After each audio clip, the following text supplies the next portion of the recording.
said, guys, we didn't come here for no reason.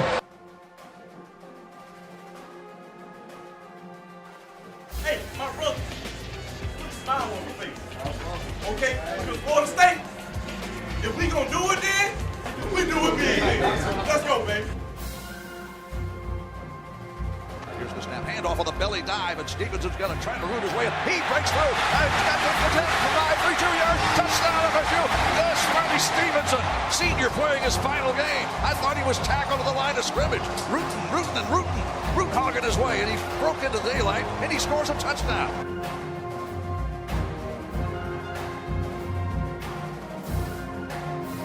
If we don't get penalties, and we don't get fumbles, and we don't get interceptions, we can win the dead-gum ball game. I said, are you strong? They said, I'm strong if you strong. I said, we strong then.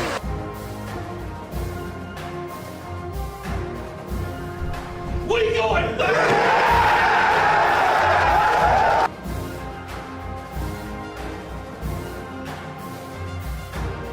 Down to the 50, down the sideline to the 40, down to the 30. He separates. He's to the 20, to the 10, to the 5. Touchdown, Florida State.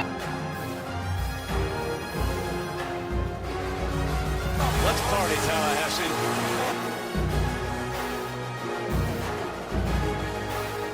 He's got PK Sam open. He makes the catch. Touchdown, Marshall. Touchdown, PK Sam. 55 seconds left. Sam takes a touchdown catch from Ricks. It's 52 yards. 52 yards. Florida State leads 37-34. I see you, PK Sam.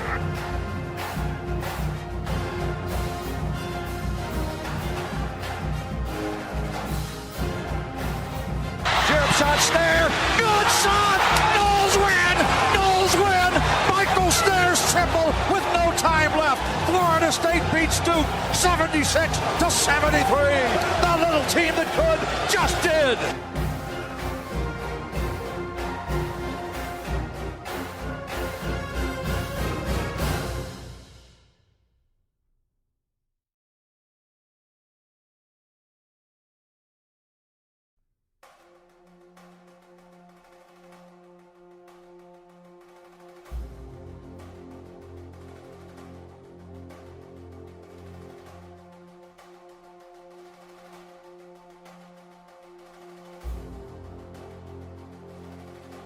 I said, guys, we didn't come here for no reason.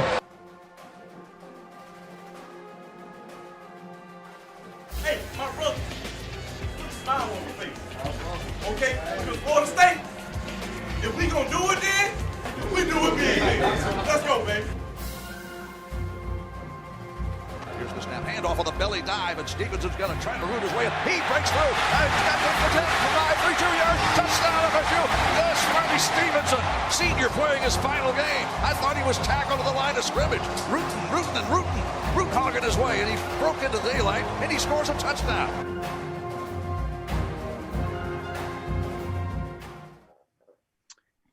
Welcome to Double Fries No Slaw. It is Thursday, November 12th. This year is quickly running out. We are hanging out on a Thursday night, previewing NC State, and have a little Masters talk to go down tonight for you guys. TJ Pittenger alongside always, Freddie Stevenson and Richie Barnes. How you guys doing tonight? It's been an interesting week for FSU fans, to say the least. I don't know, man. Hopefully, we get us a win Saturday, but it's been a tough week for us. Yeah, it's been a I don't think anything overly surprising, but luckily for me, I'm a huge golf fan. You see the background. I had a great first day of the Masters today, or almost first day. They didn't get to finish, but really excited about both of our guests today. So I think we got a great show planned. Yeah, awesome show planned. Lots to talk about. And we'll jump right into it. Want to remind you, as always, that Double Fries No Slaw is brought to you by Guthrie's in Tallahassee. Visit any of their locations nationwide as they start to pop up more and more and more. But the two locations in Tallahassee are 1818 West Tennessee and 2550 North Monroe. Keep tagging us in your social media posts. Somebody tagged us in another one just the other day as a Miami fan. So appreciate the love from all over. Hope your team loses the rest of its games this year, but I hope you enjoyed your gut box there. Also, speaking of Miami, the Big Three roll-up powers Double Fries No Slaw. We're proud to be part of their network, and they enable us to do a lot of what we do. Go to big3rollup.com and you can find a Double Fries No Slaw shirt. If you're watching this, you can see that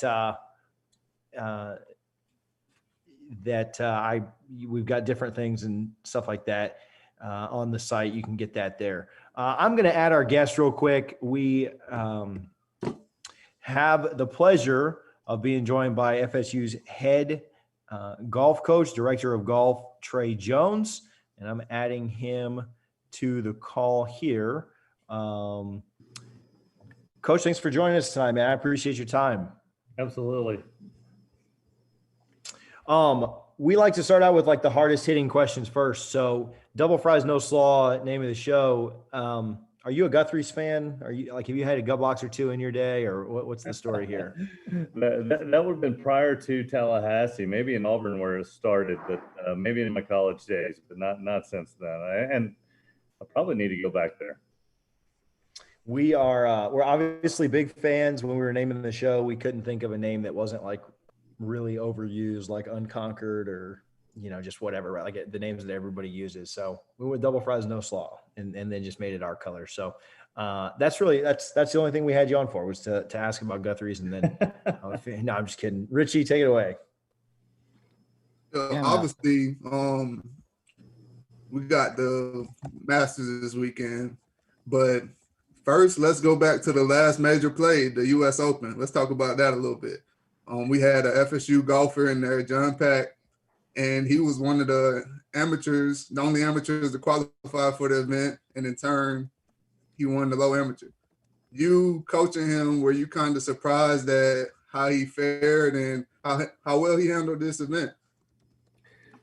That's a great question, Freddie. And by the way, since I've been here, you have been the best backfield at Florida State since I've been here. There's no question about that. So I'm going to give that one to you for sure. But John Pack had the best attitude, of any player. I've had players playing the Masters, a couple of them here and there, U.S. Opens, but John went there with the attitude that he was going to learn, and he didn't have any pressure on him.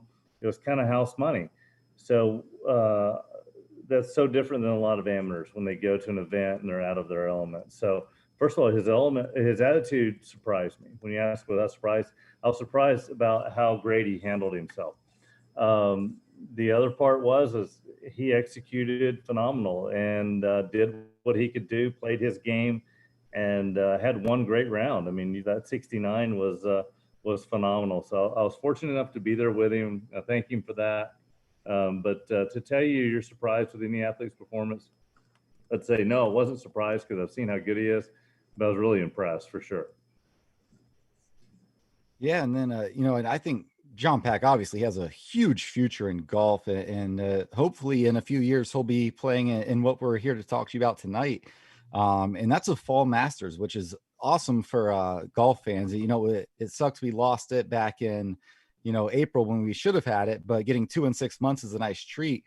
But we're a Florida State show, and Brooks Koepka, he's reached #1 in the world. He's came in today somewhat undervalued. He's been injured a little bit. Hasn't had as many rounds this year as he'd liked. I know he didn't get to finish his round today, but he ended on a great drive down the middle. Where do you think his game's at right now? And do you think he's someone that can compete into the weekend? Oh, absolutely. He's did a lot of things. He made a lot of sacrifices for this tournament. I spoke to him at one point in time when he was headed out to San Diego, where he stayed for 1 month just to rehab and to get his body ready for this event. So sometimes that's good, sometimes it's not. But I can tell you that he's ready to play. He played well last week. He was 600 through 13 holes in the final round. He gave himself a chance to win, and that's all he was looking for. So I'd be surprised if he doesn't put himself in an opportunity late on Sunday. I think it's just going to come down to the putter, and the putter worked pretty well for him last week. Yeah, and obviously last year he was right there at the end with Tiger. And man, I was conflicted because I grew up a huge Tiger fan. You see the shirt, a huge Florida State fan, and Brooks is my #2 guy on tour, man. But I felt like I was in a can't lose situation with those two coming down to the end, how did you feel? I got to imagine you're a big Tiger fan as well.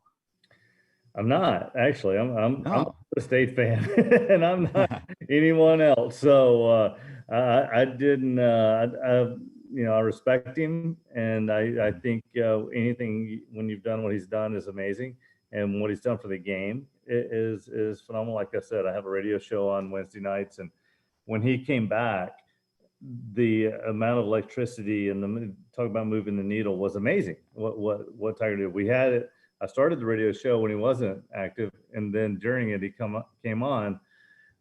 So he makes golf great. He really does, and he's one of the reasons that Brooks is where he is, and Rory is where he is, and they owe him a ton. But when it comes down to it, this younger generation, they're not starstruck.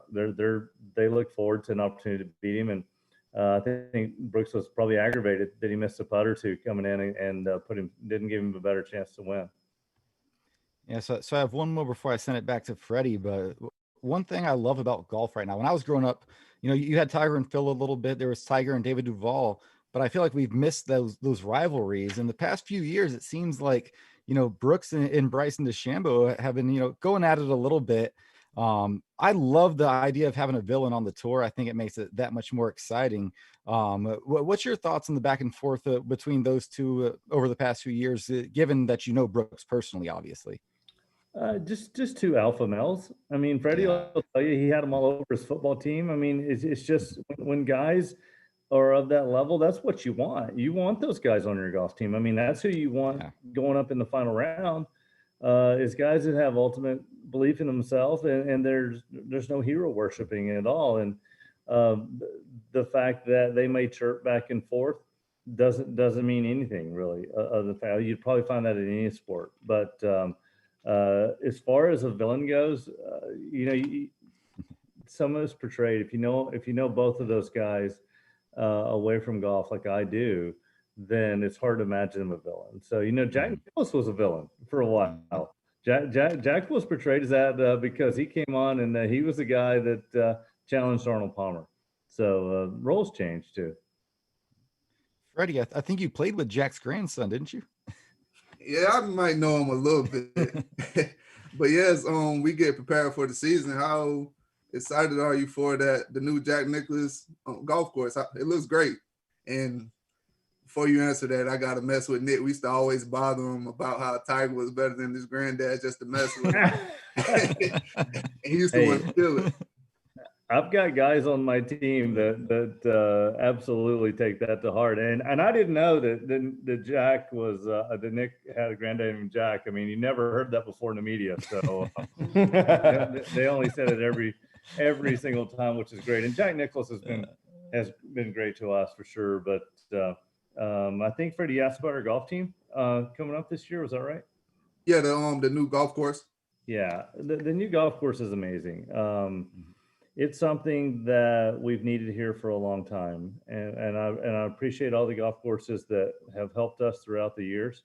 They've been great to us. But this new golf course, the boosters funded the project, and I'm not sure a lot of people know that, but they stepped up and paid for the golf course to be built. Very, very generous people that love golf, love Florida State, and they made that happen. And when they made that happen, Jack Nicklaus obviously came on board. He came on board before that, and was a driver in as well. So to have a Jack Nicklaus golf course in Tallahassee, it's just an amazing thing. And I will say this: obviously, I was involved throughout the entire process, and the Nicklaus family made it known that their lineage to Florida State, with Jack's grandchildren, his children, that his love for Florida State, that they didn't want anyone else to have their name on golf in the city of Tallahassee or at Florida State other than the Nicklaus family.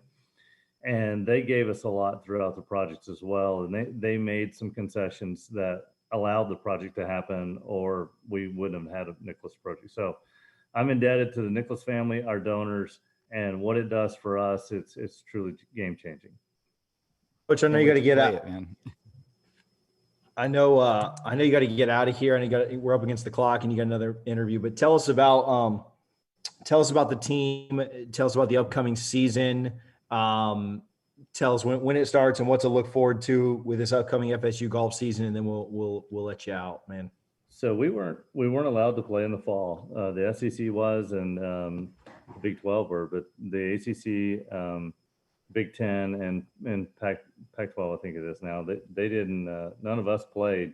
So all we did was practice, and the guys played on their, in some events on their own. But when you have 5 recruiting classes on campus, it's a different deal. Sometimes you might struggle with depth, but both of our seniors came back. They graduated and came back, and we ended up with a transfer who I feel like is a top 5 player in the country in Vincent Norman. So I love our golf team and the team we have and what they want to do. But there's a lot of great golf teams this year when all those seniors came back on every single team. So it's going to be ultra competitive. We just had a senior meeting last night or night before last. And it's about doing the little things for us. And that's a cliche, a coach's cliche. And Freddie probably heard that a few times, but it really is. It's about habits, doing the things every single day and not taking anything for granted, because talent's only going to get us so far. We're going to have to be good on our bad days and prepared when that time comes. But I really like this golf team. I think potentially it's one of the best golf teams we've ever had, but it's going to need to be. Awesome, man. Well, we so much appreciate your time. We'll have to do it again sometime, but thank you so much for hanging out. And we're excited for the season, and go Noles. Thanks, man. Double fries, no slaw, man. I'm honored. What a great name. Good job, guys. I need you to go get a gut box here soon. Make it on a cheat meal day or whatever, but go get one. Hey, Coach. Thanks, Coach. We appreciate you coming on, but I just got to admit this. I completely suck at golf. I'm not even good at top golf. So I have to come out there sometime, and y'all got to coach me up a little bit. I would love to get lessons from the great Trey Jones. If that's you got it, my man.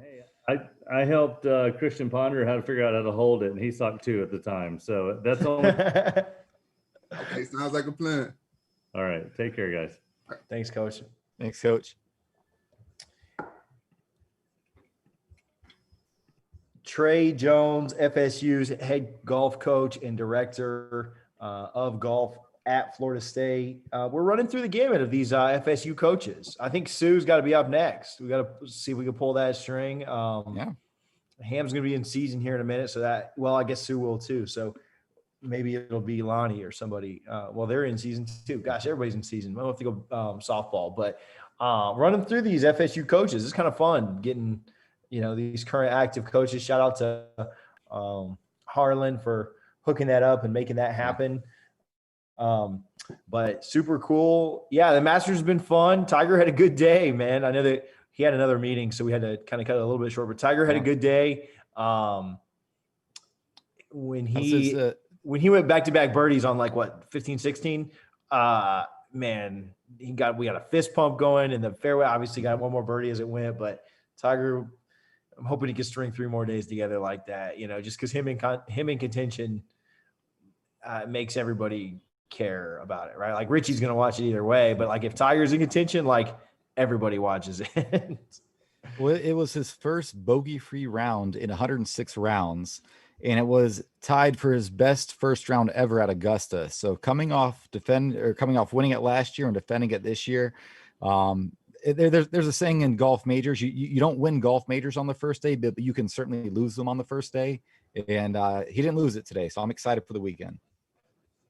Should be a lot of fun. We have an NC State preview coming up. I think we have a few minutes before we have to jump into that. So Richie, we don't have a guest picker this week. I'm tired of Chris winning. And so Chris Rochester, shout out to him for winning again last week, but I'm tired of, I don't have any more Heat jokes until the season gets underway. So, so let's pick these games. Harlan, you want to get in here and pick these games or not really?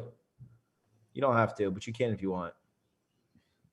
All right. Okay. We got a guest picker. So real quick, last week, I got 3 of 5. Freddie got 3 of 5 and TJ got 2 of 5, but I think TJ, you're still in the lead for the entire season.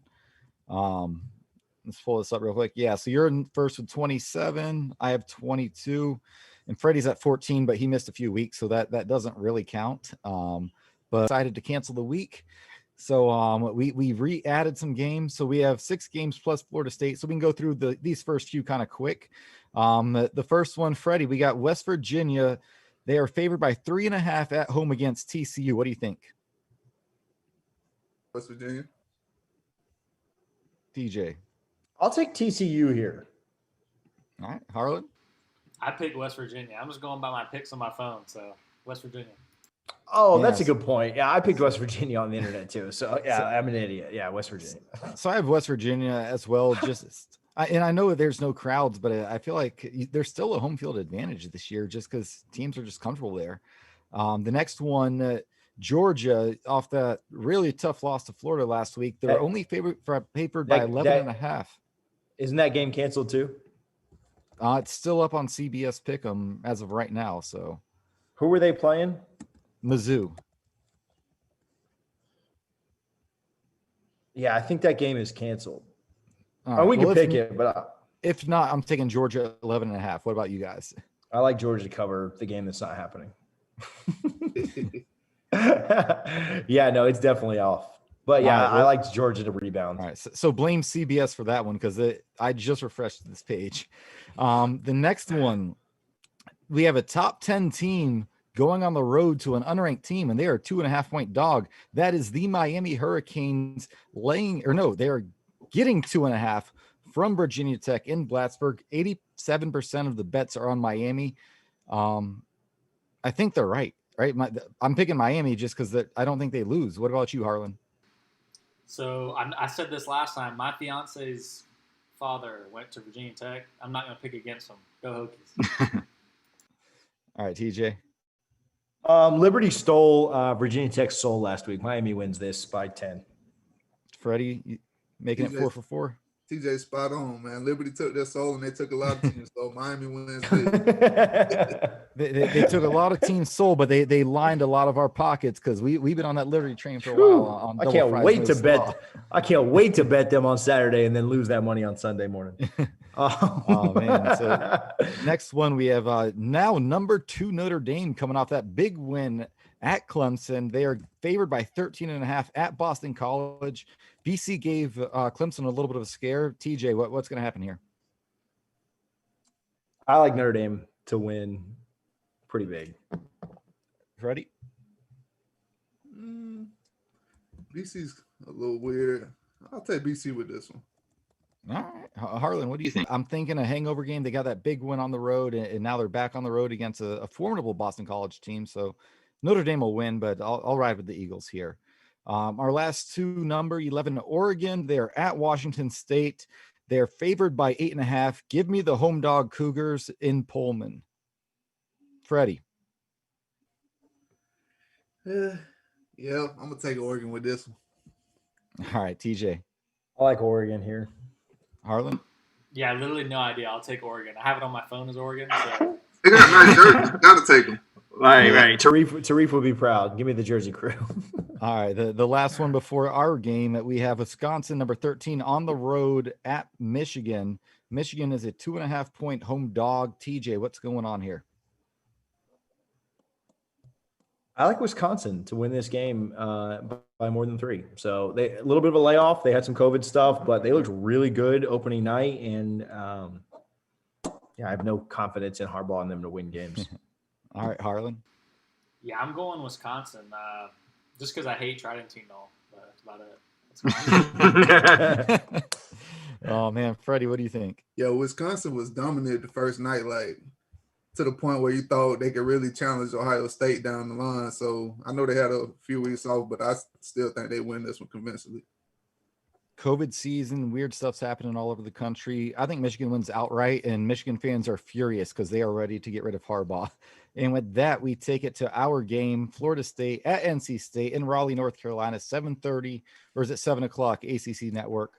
Doesn't matter, NC State. Yeah, it doesn't. So the line is 10 points. TJ's got NC State. Freddie, who do you have? NC State. Harlan. Yeah, NC State by way more than 10. 20. Yeah, and we'll hit our predictions later, but yeah, I'm it's 4 for 4. NC State's covering, and that number is way too low. It opened up at 7, and when I recorded with Allie on Tuesday, it was at 7 points still, and I was like, man, this is stealing. Like, this is like 7 points at. If it had been 7 points in Tallahassee, well, I don't want to get into the preview, but if it had been 7 points in Tallahassee, you kind of pause and you're like, keep it close at home. But 7 points at NC State, yeah. But yeah, 10, I still like them. So, all right, cool. If you're watching this, if you can retweet, share, like it, post it in groups, send it to your group messages, send it to your buddies. We would certainly appreciate it. Follow us on all social medias at Double Fries Pod, Double Fries POD. That's Facebook, Instagram, Twitter, YouTube, Twitch, just kind of everywhere that you can find it. And then our Patreon is patreon.com/doublefriespod. We have our Discord access through there, as well as some other cool stuff that you can get through our Patreon. So patreon.com/doublefriespod. We are going to add another guest real quick. Alec Sawyer from the 247 site that's associated with NC State Pack Pride. Alec, how you doing tonight? Good. How are you? Very good, man. Appreciate your time. Appreciate you for hanging out for a few minutes tonight. We'll get really, really in depth and complex here in just a minute. But Double Fries No Slaw is the name of the podcast. There is no Guthrie's in NC State, but are you familiar with Guthrie's at all? Have you heard of Guthrie's? Have you been to Tallahassee or anywhere that has one? No, I'm not familiar. I have been to Tallahassee. I was down there last year for the NC State Florida State game, but I am not familiar with that now. Are you familiar with Canes? Raising Canes. Yeah, I've heard of that. Yeah, that's the fake bootleg. That's the real deal. It's the generic. So Canes and Zaxby's were both born out of Guthrie's. People that worked at Guthrie's left and then kind of started their own thing, with just like the same thing with a different name. So anyway, that's when we were trying to figure out a name for the podcast. We didn't want to go with like Unconquered or Renegade or like all the traditional like names that you have. So we went with like a food thing because we like to eat here. So anyway, all right, cool. So you were down in Tallahassee last year for the game. Much different season this year not much different for us. We're pretty bad all the way around, but Florida State comes into this game just absolutely limping, trying to find a way to get to 3 or 4 wins, and it's not looking promising at this point. We were just doing our against the spread picks. Florida State's a 10-point dog coming into Raleigh, where they don't traditionally play very well anyway, and have gotten stopped up a few times. So somewhat daunting for Florida State. But what is the NC State outlook on the Noles this year? What are kind of the expectations going into this? I mean, is the confidence just super high because of how rough Florida State does look, or is it kind of a, hey man, this is still Florida State, like weird things can happen? Yeah, I think it's a little bit of both. I think the confidence for NC State is pretty high. They are coming off 2 losses, but that's to Carolina, to Miami. So it's probably the 2 toughest games on the schedule. And so you do now have this opportunity at home against a team that is struggling a little bit more. And I think the confidence is there. That being said, Dave Doran talked about this the other day, that when you do have Florida State coming in, even if the team's not necessarily performing, you are playing 4-star guys, 5-star guys. Florida State always has the talent. So I think that's something that's on the mind. Also, NC State obviously playing now with a backup quarterback, but he did play really well against Miami. So the confidence is there. I definitely think most people around NC State are probably expecting this to be a win. What Florida State could be without their starter too. Jordan Travis is still day to day, and the offense has looked, with him manageable. Without him, I don't know how much you've watched, but without him, it's been just really, really bad. No matter who else has been at quarterback, and even with him, it's not been like amazing. He just is certainly been much better than everybody else. So if he can't go, it's pretty bleak. But if he can, how much does that kind of mobile quarterback that can get outside kind of worry NC State? Is that kind of a concern there? I know Miami was able to put up a lot of points, and Derek King, uses his legs a lot. He's probably a better runner and a better thrower than Travis is. But thoughts there around it if Travis does end up playing? Yeah, that becomes a really big concern for State because NC State has struggled to contain that running quarterback all year. Derek King, obviously, as you mentioned, he ran for over 100 yards last week. In the game against Virginia Tech earlier in the year, they were on their backup and third string quarterback, and both of those guys ran all over NC State. They struggled with Pitt's quarterback a little bit, Kenny Pickett there too. So that rushing quarterback has been an issue for NC State. Derek King did a really good job of getting out and scrambling. He's obviously a special running quarterback, but it's something that State struggled with. Peyton Wilson, State's interior linebacker, who kind of plays more of that spy position when it is a running quarterback. He's a really good player, but sometimes tends to maybe play a little outside of himself, was out of position quite a few times against King, and gave up some pretty big runs. So that's something that State has struggled with quite a bit this year. Bailey Hawkman, obviously the former Florida State quarterback, didn't have a great experience in Doak last year, but had probably the best game of his career against a decent or to good Miami team last week. Has he mentioned anything about Florida State this week, or is it more just focusing on NC State and the offense for him? Yeah, he talked about it. We talked to him Tuesday, and he mentioned Florida State. He got asked about it. Basically just said he doesn't know as many guys this year. A younger Florida State team, obviously. Mentioned a little bit about what made him transfer away there. He committed to play for Jimbo Fisher. He said him and Willie Taggart just had some disagreements, and that's what ended up making him transfer to NC State. But he touched on it a little bit, but he's normally pretty even-keeled. Focuses on his team, is very much I'm confident whoever I'm playing type of guy. I know he struggled a bit when he played us last year, and I know the staff's completely different now, but as a player, I could just only imagine how motivated he is this week. He's not going to talk about it, but I know he's motivated, and coming in there getting a win is major for him. I know his teammates are excited for him as well, and the Florida State team that's struggling, he's looking for an opportunity to make a name off of them guys. And this point, we've seen a lot transpire this week, a lot of guys opting out, and we struggled all season on defense, on offense, sustaining drives as the game goes on. But the biggest question for me is, because I got you guys winning this game just based off what I've seen from my team this season. What has to take place for Florida State to get a win against NC State? Yeah, I think it starts on it when NC State's on offense with limiting the run. It's something that in the games State has lost this year, the Virginia Tech game, the Carolina game, and then really in the second half against Miami, the run just kind of hasn't been there. And that's kind of NC State's bread and butter, some really good running backs, a pretty experienced offensive line to work behind, but at times that offensive line has gotten overpowered and they haven't been able to gain yards. And then when they do that, you're forcing Hawkman to make some throws that he isn't necessarily capable of making. So that's where it all starts for NC State on the offensive side of the ball, is if you can limit that run, if you can keep Zonovan Knight, Ricky Person in check a little bit and make Bailey Hawkman start throwing the ball a little bit more, that's where things can start getting dicey for NC State. Florida State is struggling. Had a fairly rough year. Jimbo Fisher's last year, and struggled to get to a bowl there. Had to reschedule a game to do it, and then Taggart comes in and we lose the bowl streak.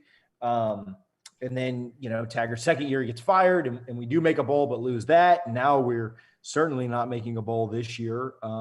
Well, I guess they took the requirements away, but I don't know how that works. But we shouldn't qualify for a bowl, one way or the other. So Florida State's struggling right now, but brought in Mike Norvell. I like to ask this just to kind of see what the perception is.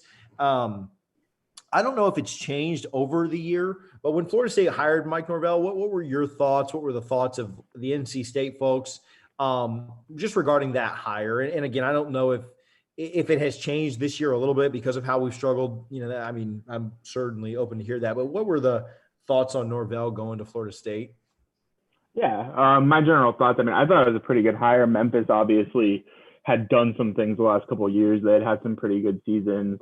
I think generally when you look at Florida State from anyone else in the ACC, you kind of don't expect what the last couple of years have been. Obviously, Florida State's one of the big blue bloods of the ACC. You expect them to be back up. And I think, at least in my opinion, when they hired Norvell, I thought that was a pretty good hire, one that would probably pan out pretty well, especially when you look at Florida State and you do have, football that's such a big priority there. Do you think he can turn it around? Do you think he is the guy to turn it around? Have your thoughts and feelings changed with this season, or do you just kind of chalk this season up to, the pandemic and what he inherited? Yeah, I think that's a big part of it. I think for anyone this season kind of not necessarily doesn't count, but almost you can't look at what a coach has done, especially a first-year coach in a year as weird as this. And like you mentioned, you've had guys this week opt out, you've had some injuries and stuff. I think when you look at all that, give it some time, he can probably turn it around. That's at least my opinion. But here at NC State, we've had Dave Doran for now 8-9 years. And so that idea of kind of, I guess, sticking with a coach for a long period of time makes sense. But I think Mike Norvell definitely is a guy that has shown he can win. I mean, Memphis was good. Obviously, that was just a few years there. But at least from my perspective, I think he's probably a guy that definitely can turn it around. How long have you been around covering NC State? Have you been a fan for a while, or have you covered them for a long time? That's a leading question, but how long have you been around? Yeah, with NC State, I went to State. I started there as a student in 2015. So I started paying attention to the team in 2015, started covering NC State sports in 2016. I wasn't really an NC State fan before that. I kept up with college football. I knew a little bit, but I grew up a West Virginia fan. But then going to State, that's when I started paying attention. So, 4 or 5 years now. Gotcha. Okay, then we don't have to talk about that 2012 debacle that you weren't around for. So we do a weekly over-under segment. These are like not Caesar's Palace. These are like Richie's Palace. Like Richie just kind of comes up with them out of the middle of nowhere. So like if you think a line is set terribly, it probably is. But we do like 4 or 5 over-unders. We'll do those with you, and then we'll get like a score prediction. We'll get you out of here. But we appreciate a ton you hanging out and chatting with us a little bit about the Wolfpack tonight. Yeah, of course. Richie? Yeah, so real quick to go over last week, we had Pitt at 99 rushing yards. We all took the over and hit that. Jordan Travis, 250 total yards. TJ is the only one who took the over. He was under on that. Pitt What did he have for the first half?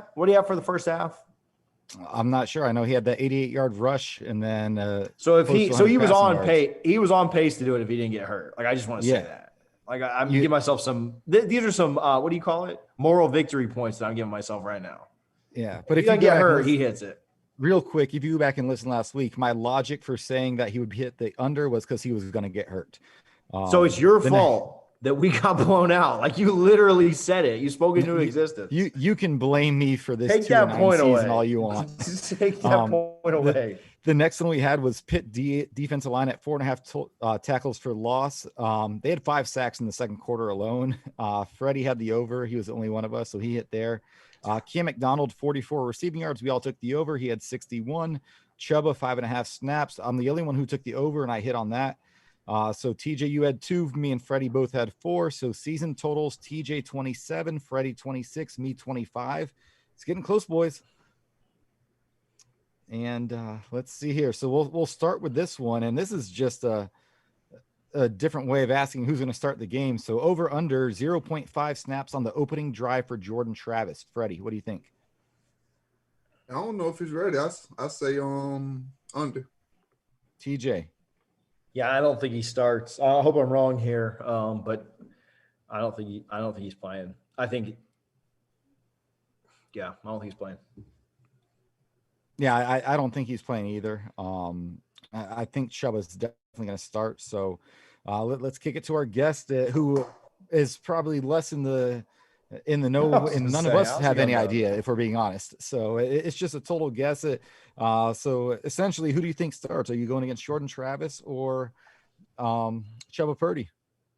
I'm just going to go with you guys on that one because, like you said, you guys are probably much more in the know on that, at least than I am. So I'll have no clue. I have no clue either. So all right with y'all's pick. The good thing about your picks, and we tell every guest this, we're not calling you back like next week to like check in on your pick. And you notice like the pick guy we had last week, we didn't check, like fact check his, like we didn't just tell everybody like, wait, so just do whatever you want. You can get crazy with this. There's no accountability here. All right, so I feel better about this line now that we are all in agreement that Chuba Purdy will start, but I have him at 200 total yards. I think I'll go with the under on this. I think there's going to be a lot of sacks. No Devontae Love-Taylor. That offensive line looks rough without him. Alec, what do you think? I'll go over just because NC State has given up a good amount of yards through the air, and quarterbacks have found pretty good success. Also, NC State's secondary is just as injured as can be. Guys hurt all over that. So I'll go over for that reason. All right, Freddie, where are you at? Yeah, I'm going to go over as well. I think he puts up some yards, but I don't think it makes a difference in the game. I think he puts up yards, though. TJ? I'll go over. All right, so a chance to get one on both you guys. The next one, and this is another, basically, is he playing or not? Because we keep hearing he progresses more and more in practice every week. Sounds like he did a lot of work this week. Is Hamza going to play 0.5 snaps he plays? Yeah, they had me thinking he was playing last week, so I damn sure hope he plays. I'm taking over as well. All right, I'm going to, until I see him, I won't believe it. I'm going to take the under. Alec, what do you think? I'll go over on that. All right, so the next one, and we'll start with Alec because we have an NC State line here. Bailey Hawkman, 300 total yards, keeping in mind that he does lose yards for sacks, which we won't get any, so I don't know why I have we gotten that. a sack all year? Yeah, over on this one. All right, so TJ's 300? 300? They may run for a lot. I'll take under here. No, it's Bailey Hawkman, 300. Yeah, no, I like the under. I think he throws for like 275 and they run for like 200. Yeah, he did catch a touchdown pass last week too. So Freddie, what do you think? Yeah, I agree with TJ. I saw a game from NC State earlier this year. Bailey Hawkman was efficient, but he only finished with like 250 yards. And I think they ran the ball a lot, so we'll see the same thing this game, I believe. I have no faith in our defense. He's going over. There's going to be a couple busts. And like I said, I don't have any faith in any sacks to get those negative yards. So Alec, it sounded like you were going to go under there for a second. Yeah, no, I am going to go under. Bailey Hawkman's career high in passing yards is 248. And that was against Miami just last week. He was efficient. He was good. But again, it's the rushing game for NC State that does it. I mean, maybe if he has a 35-yard receiving touchdown again, he could go over. Doubt that happens. So I'm going to go under just because even if he is efficient, he's not probably going to throw the ball more than 25, 30 times. All right. And this should lead into our score predictions. Florida State, 17.5 total points. Freddie, they going to get over that or not? Florida State, nah. No? All right. TJ. I'm going to try and I'll probably go over 2 here and miss both of them, but I'm going to say yes. My score prediction is not going to back that up, but I'm going to try and at least hit one of these. So I'm going to say yes, they do. All right, Alec, will Florida State get more than 17 this week? Yeah, I think more than 17 is probably reasonable. State's defense is okay, but it's not great. I think, Virginia scored 21. That's the lowest. Or no, Duke had 20, but I think 17 probably get over that. Yeah, no Terry, no Devontae Love-Taylor. Just no fight in the locker room at all. I'm going to take the under here. I don't think they get to 17. So we'll go from there. And I guess I'll lead off the score predictions. I'm going to say 37-13 NC State. What about you, Freddie?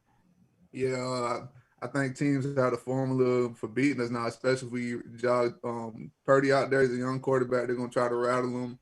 Struggling defense. NC State wins big, 41-13. I just changed mine up a little bit. I'll take NC State 41-24. So I've got us getting over 17, but the game's never in question. We got 17 last week against a much better Pitt defense. And I know that was with Travis, but NC State's defense isn't that good. They'll beat us by a lot, but I think we'll score a little bit. Alec? Yeah, I'd say 38-20 NC State. 38-20. Before we let you go, what are the spots like if we were to come to Raleigh, which I guess it'll be 2 years from now before we have that opportunity. But if we were to come to Raleigh, like what's the spot that we should go hit as far as food goes, drink goes, game day, Friday night? Where are the spots, man? Yeah, pretty near campus is an Italian restaurant called Medio's. Very in tune with NC State athletics. They got just memorabilia all over the place. It's a fan favorite. If you're looking for a bar, players retreats also by campus. If you've seen the Survive and Advance 30 for 30, that's where they film that. So that's a pretty popular bar right by campus too. Those are the two spots I'd say. Dope. Well, if you come down to Tallahassee next year, let us know. We'll get you what they call a gut box. It's just a Guthrie's box. I know it sounds gross, but with no coleslaw on it, double fries, and we'll treat you to that. So thanks so much for hanging out. Where can folks follow you? Where can they find your work? Where can they see more about you? Yeah, I work for Pack Pride, which is 24/7 sports. So that's packpride.com for my articles and stuff. It's just at Alec Sawyer on Twitter. So that's about it. Dope. Awesome. We appreciate it, man. Good luck this weekend. Are you going out to the game? No, I'll be home this weekend. Gotcha. Yeah, I know there's like limitations and different stuff in Yeah. your stadium. So, well, good luck this weekend. Not too much. You probably don't need very much, but thank you so much for hanging out, and we'll see you next time. But I appreciate your time, bro. Yeah, thanks so much. Thanks for having me. Yes, sir. No. Alex Sawyer of Pack Pride. Appreciate him hanging out. Again, if you're watching this, if you're listening to it, if you could retweet, share, like, comment on it. If you're listening to it on audio only and you're not watching us, if you could share the podcast, if you click the three little buttons, if you've got an iPhone, whether you're listening to this on Apple Podcasts, Spotify, Stitcher, wherever, if you can click those three little buttons and hit share it to either your Facebook or Twitter, we would certainly appreciate it. We would take a 5-star review as well if you have a few minutes to leave one of those. Guys, any thoughts around the game this weekend? I know we kind of got into it a little bit with our questions there and chatting with Alec, but any thoughts around the game that you want to get into before we ultimately wrap up and get out of here? I think this team. Go ahead, Freddie. I'll you start ready. I think it's just been a tough season. Shoot, the week just put a cap on everything. And it goes back to when guys called that player only meeting, trying to get everybody to opt out. I think a lot of guys own that version. We still have a lot of guys that are fighting, trying to do everything right, but they're battling with guys that are ready to quit on the season. You saw that this week, and that's the dysfunction we saw this season. Of course, you have some issues. People complain about the coaching in some situations, but players not buying in. You can't win with that formula. So it's going to be an interesting game. I think it gets ugly, and it's going to be an interesting rest of the season. But hey, we'll be here to talk about it, and I'll have my liquor on deck. Basketball starts this month, so there are brighter days ahead on this podcast. As far as this week, I look right to Monday when 247 reported that there were multiple players thinking of opting out. And then Wednesday, when, we learned that Tamarian Terry is no longer with the team, James Blackman is transferring. Marvin Wilson sounds like he's going to stay with the team, but he's done for the season. Devontae Love-Taylor's done for the season. And if you're to believe reports, there's more players that are thinking about opting out who are going to play this weekend, which I have no faith in that. This has blowout city written all over it. I might've been generous, but this team's mentality right now is not where it needs to be. And I think that last game last week against Pitt, Mike Norvell, said, screw it. He's like, let's just expedite this process. And people that don't want to be here, or for whatever reason that they're not ready to finish the season to go, but it sounds like there's more to come. I don't trust the mental makeup of this team at all. We saw last week, they're up 14-3. First sign of adversity, they go ahead and just fold. And that's what I'm fully expecting this week. I got one thing. The Blackman situation, coming in with the hand he was dealt from first day, he wasn't expected to play, and then he had to play early on. I just want to say, like, through everything, of course, he wasn't the guy for us, but you got to have a major respect for how he handled himself throughout this process. Even after getting the spot taken this year, having all these different coaching styles, that's tough in itself. And I think the only coach that he was truly fit for was Jimbo Fisher, that he's a pro-style quarterback, and I think that these other offenses, he just never really had the chance to get comfortable. But the class he showed, that's the Florida State way, and I wish him the best going forward.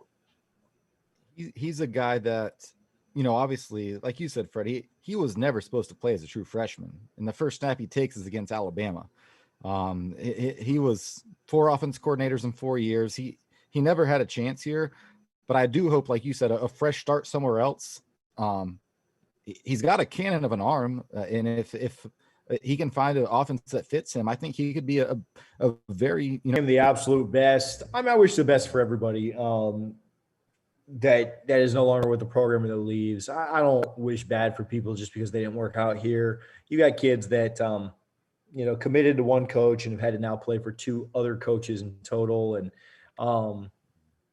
Freddie, I know that it's tough to ask you what you would have done, right? Like in that situation, because you weren't in that situation. But if you had committed to Jimbo in 2013 and, or 2012 and signed in 2013, and then all of a sudden a year later he wasn't there, and then a year later you develop relationships with another guy and he's not there, who knows what you would do, right? Like, so I'm not even going to ask, but like that's got to be a difficult situation, right? Like, I think it's tough because as a player, most guys leaving usually falls on the fact that they're not playing. So as a competitor, Blackman probably convinced himself every year that, all right, I can make this thing work out. A competitor doesn't allow that to creep into their mind. He tried to make everything work, and then this was a year that he just is not going to work. He can't afford to do this again another year. So he just decided, all right, it's time to leave, and I definitely get it. To be honest, just being straightforward, if I was Blackman, I wouldn't have went in that game last week because he was set up for fair. Like that he didn't take any snaps. So if I was him. So we wish the best for those guys out there. I'm glad that Marvin's still around the team. I think he can be an asset and help some guys. But the other guys, everybody has another year of eligibility, right? So I don't even know what like Terry will do next year. I assume he'll try and play somewhere and play himself into another pick because he lost himself a lot of money. I think if he goes to the league this year, because the film just wasn't very good.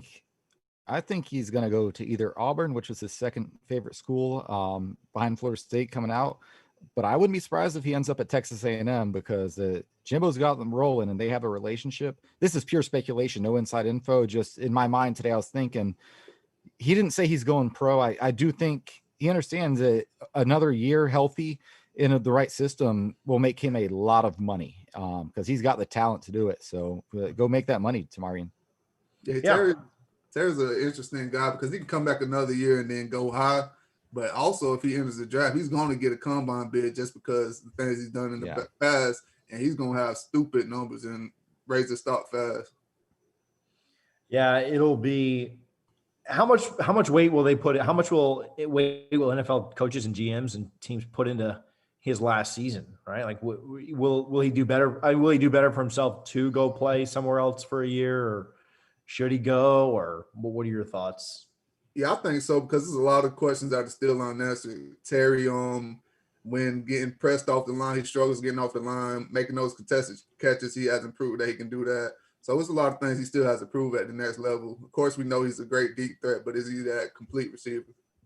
Yeah, I think he needs to see what grade he gets, because if I'm Terry and if I'm a guaranteed draft pick, even 7th round, I probably go.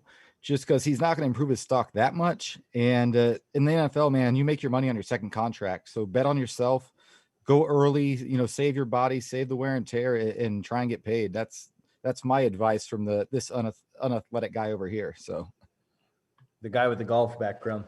I can't let us go without, well, we're not even to the show. I'll back up on that. Yeah, talking about the NC State game, like I don't have a lot of confidence for it. Is there a scenario where we can come out and play well? Yeah, if Travis comes out and plays well and the defense does just enough, sure, there's a scenario, but I think it'd be pretty tough to expect it.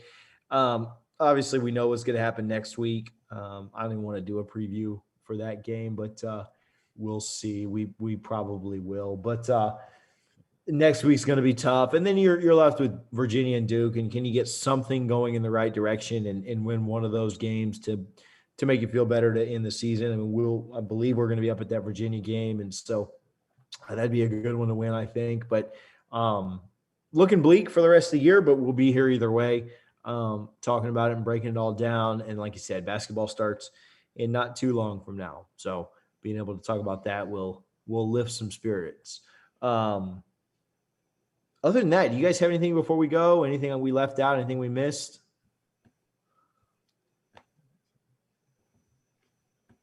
I'll take your silence as a no. Shout outs this week. Yeah, no shout outs to me this poll number 21 in the AP. True freshman Scotty Barnes named preseason All ACC, as well as All ACC Freshman of the Year, and MJ Walker on the All ACC second team. It's going to be an exciting season. Listening to people that know a lot about this program, Scotty Barnes is the real deal, and he might be one of the best freshmen in the country, or potentially the best freshman. So shout out Coach Ham and his squad, and Coach Ham, and hang around for another 10 years or so. We need you.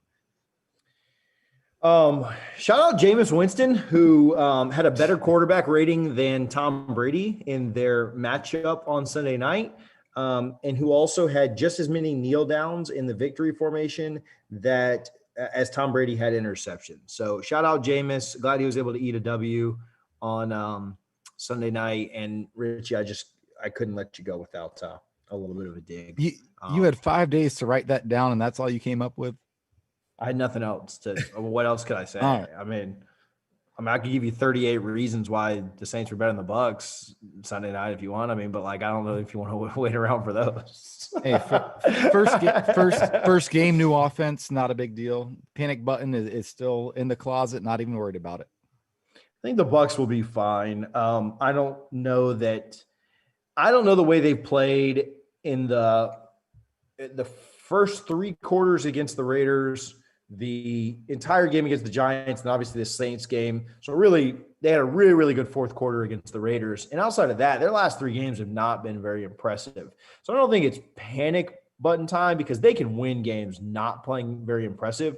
I just don't know that I have them on the level of Super Bowl contender just yet. I think they're a playoff team. I think if they get hot at the right time, they can win the Super Bowl. We've seen a lot of 9-7 teams run the table and win 3 games and be in the Super Bowl, right? So the Bucks could be 9-7 and be fine, right? It's about getting hot in January. So they're not a Super Bowl contender to me, but they're still a good team, right? You just better pray they don't run into New Orleans in January. They've been the Bucks kryptonite for years now. The Saints just have our number. But like I said, your offense completely changed when you bring Antonio Brown in, because what you do fundamentally is around how defenses are going to guard him. So it was basically like hitting the reset button. I think they'll be fine in a few weeks. I don't know if they'll make the Super Bowl or even the NFC Championship, but like you said, I think they'll get to the playoffs. And if they get lucky, we'll see what happens. The NFL has already said if they have to cancel any games this year, you're looking at 8 teams in the playoffs on each side with no first round bye weeks, and that would be huge. That'd be huge, as long as, again, we don't get matched up with New Orleans again or somebody like that, because it would all just go based on seeding. So, I think it'll be fine. There's some are there any good games this weekend? Who plays this weekend? Florida plays Missouri. We didn't pick that game? I can't believe we didn't pick that game. I like Florida. I'm done picking Florida games. I'm done picking. I'm tired of picking them every week.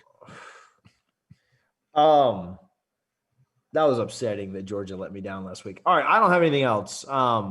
Who's got the song today? I got it. We just talked about Jameis Winston.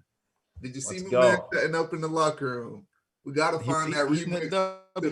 The song, You About to Lose Your Job. We got to find the remix of that. It's on YouTube, I think. The song he was dancing to in the locker room. We got to play that. Harlan, good luck finding that. You might have to make Freddie find. Yeah, make Freddie find it and send it to you.